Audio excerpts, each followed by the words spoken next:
ओम शांति। विश्व कल्याणकारी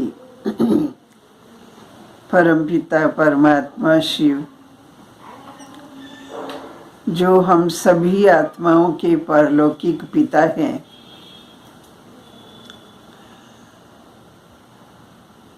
वह प्रजापिता ब्रह्मा बाबा के तन में प्रवेश करके हम सर्व का कल्याण करने के लिए सहज ज्ञान और राजयोग की शिक्षा दे रहे।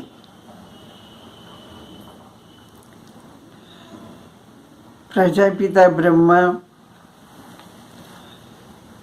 विशेष इस रुद्र ज्ञान यज्ञ के निमित्त शिव बाबा ने इनके द्वारा ये रुद्र यज्ञ रचा और इनके द्वारा हम सर्व आत्माओं का कल्याण करने के लिए सहज ज्ञान और राजयोग की शिक्षा दी। ब्रह्मा बाबा ने पहले स्वयं भी उस परमात्मा पिता की आज्ञाओं का पालन करते हुए, नियमों का पालन करते हुए घनघोर तपस्या भी की। उस तपस्या के आधार से बाबा ने सब कुछ त्याग कर अपना मन और बुद्धि इस ईश्वरीय कार्य में लगाया, जो अनेकानेक आत्माओं के कल्याण के निमित्त बने। जो कुछ भी बच्चों को सिखाया, वह स्वयं पहले अपने मन वचन कर्म से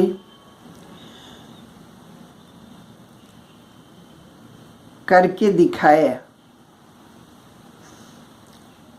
और सिखाया।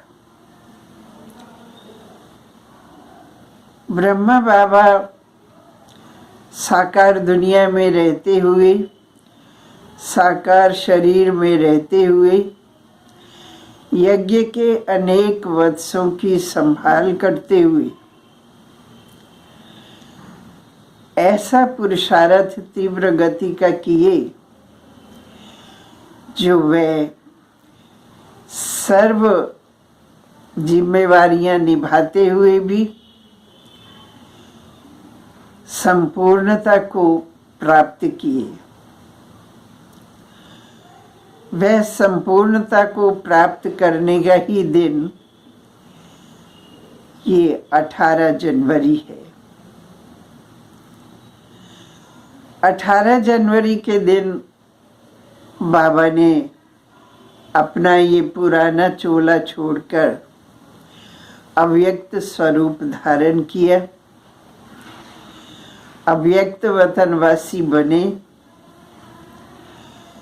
जैसे साकार में रह के अपने साकार शरीर द्वारा कर्म करके बच्चों को सिखाया, ऐसे ही अभी और ऊंच बनाने के लिए, बच्चों को महान बनाने के लिए बाबा ने संपूर्णता को प्राप्त करके अव्यक्त स्वरूप धारण किया और अपने बच्चों को भी यही शिक्षा दी कि अभी आप भी संसार में, परिवार में रहते हुए भी त्याग और तपस्या के द्वारा, संपूर्ण पवित्रता के द्वारा इस सारे विश्व को पवित्र बनाना है और विशेष एक व्रता बनकर उस एक परमात्मा की याद में रह करके अपने जीवन को अमूल्य बनाना है और अपने साथ साथ सारे विश्व की आत्माओं को, तत्वों को, प्रकृति को पूर्ण रीति से पावन बनाना है। क्योंकि ये बाबा ने ब्रह्मा और ब्रह्मा मुखवंशावली ब्राह्मणों को विशेष ये कर्तव्य सौंपा है कि स्वयं पावन बन के इस सारे विश्व को, तत्वों को, प्रकृति को पावन बना करके इस धरा पर फिर से संपूर्ण पवित्र देवी देवताओं की दुनिया, जिसको स्वर्ग कहा जाता है, उसको लाना है। ये कार्य तभी कर सकते हैं जब हम ब्रह्मा बाप को फॉलो करेंगे। ब्रह्मा बाबा ने अपने 18 कदम भी बताए। वह कौन से 18 कदमों पर हम सबको भी चलना है, उन गुणों को धारण करना है और बाप समान बनना है। हमें ब्रह्मा बाप के 18 कदमों पर चलते हुए अपने को ब्रह्मा बाप के समान बनाना है। हमारे प्रजापिता ब्रह्मा बाबा की यही आश है, शिव बाबा की भी यही आश है कि बच्चे मेरे समान संपूर्ण बने, संपन्न बने। तो हम सब बच्चों को भी बाबा की इस आश को पूर्ण करना है। उसके लिए जैसे ब्रह्मा बाबा ने एक शिव बाबा को ही सर्व संबंधों से अपना बनाया और उनके हर कदम पर चले, श्रीमत पर चले, ऐसे ही हम सबको उनको फॉलो करते हुए इस विश्व को पावन बनाना है और बाबा के समान बनना है। बाबा भले ही इस संसार में, देह में, परिवार में, दैवी परिवार में रहते भी थे, सबकी सेवा भी करते थे, अलौकिक सेवाएं भी उनकी चलती थी, जिम्मेवारियां भी यज्ञ की सब संभालते थे। वो करते हुए भी बाबा विशेष गुप्त पुरुषार्थ करते थे, जिसके आधार से वह शीघ्र संपन्न बने। और अभी उनकी ये जो आश है कि मेरे बच्चे संपूर्ण बन जाएं, तभी हम घर चलेंगे। क्योंकि सदगति दाता परमात्मा का भी और ब्रह्मा बाबा का भी यही एक आश है कि मेरे बच्चे मेरे समान बने और घर चले। क्योंकि बाबा ने वायदा किया था कि हम सब साथ ही चलेंगे। तो घर चलने के लिए अभी हम बच्चे संपूर्ण नहीं बन पा रहे हैं, लेकिन बाबा हम सबको बहुत बार बार दिल से, प्यार से, आत्मिक स्नेह से सभी को यही शिक्षाएं देते रहते हैं कि बच्चे जल्दी से जल्दी संपन्न बनो, अभी ज़्यादा इंतज़ार न कराओ। क्योंकि मैं भी अभी सूक्ष्म वतन में ही बैठा हूँ, अपने बच्चों की इंतज़ार कर रहा हूँ कि मेरे बच्चे संपन्न बन के आ जाए, तभी हम इकट्ठे अपने मुक्ति धाम में जाएंगे। तो बाबा कहते हैं, बच्चे अभी बहुत ज़्यादा देर नहीं लगाओ। अभी ऐसा निरंतर याद में रह कर के औरों को भी अपनी इस ऊंची स्थिति में रह कर के उनको अलौकिक शक्तियां दे कर के, शांति का सहयोग दे कर के उन आत्माओं को भी साथ साथ में पावन बनाना है।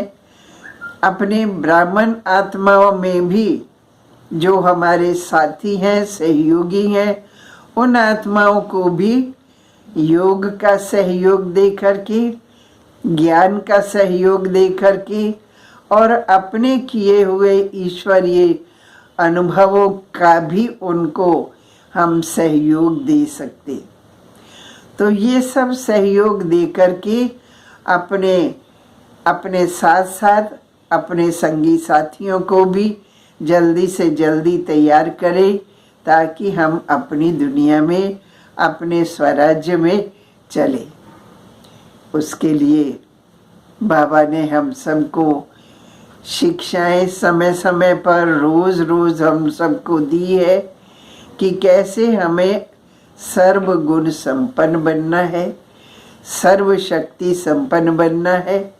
उसके लिए विधियां और युक्तियां भी बताते रहते हैं और उन युक्तियों के अनुसार चलते चलते बाबा हमें योग के द्वारा ऐसी पावर देते हैं, जब हम आत्म स्वरूप में स्थित हो जाते हैं, अपने स्वमान में स्थित हो जाते हैं, तो बाबा हम सबको ये शक्तियाँ सहयोग करने के लिए देते रहते हैं, जिससे कि चलना आसान हो जाए। तो जिसके साथ भगवान है उसके लिए तो कोई भी कार्य मुश्किल नहीं होना चाहिए, क्योंकि भगवान तो सर्वशक्तिवान है। जब सर्वशक्तिवान हमारे साथ है तो बाबा तो कहते हैं कि साथ भी नहीं कहो, कंबाइंड है। ऐसा समझो कि बाबा और हम कंबाइंड हैं। शिव बाबा साथ है, ऐसा कहने से साथ में तो थोड़ी दूरी भी हो जाती है, लेकिन कंबाइंड स्वरूप अपने को समझना है। हर समय मैं बाबा के अंग संग हूँ, हर समय हम कंबाइंड हैं, बाबा मेरे साथ हैं, वो कभी अलग हो नहीं सकते। ऐसा हर समय साथ का अनुभव करते हुए औरों को भी ये अनुभव कराते कराते इस दुनिया से, रावण की दुनिया से, विकारी दुनिया से हर एक का बुद्धि योग हटा करके एक परमात्मा से ही जुटाना है, जिससे सर्व का कल्याण हो। तो अगर हम सभी ने अभी तक भी वो संपूर्णता के नज़दीक पहुँचे हैं, लेकिन न एकदम पास में नहीं पहुँचे, उसके लिए भी बाबा कहते हैं आप सबको ध्यान देना है कि किस एक विशेष कमी के कारण हम अभी थोड़ी सी दूरी में हैं। तो उस दूरी को मिटाना, इसके लिए हर समय अपने कर्म पर, संकल्पों पर, बोल पर और सोच पर भी हम सबको अटेंशन देना है। तो हम जल्दी से जल्दी बाबा की याद में रह करके अपने को संपन्न बना के बाबा की इस आश को पूरी करके बाबा से सभी वरदान प्राप्त कर ले। ओम शांति।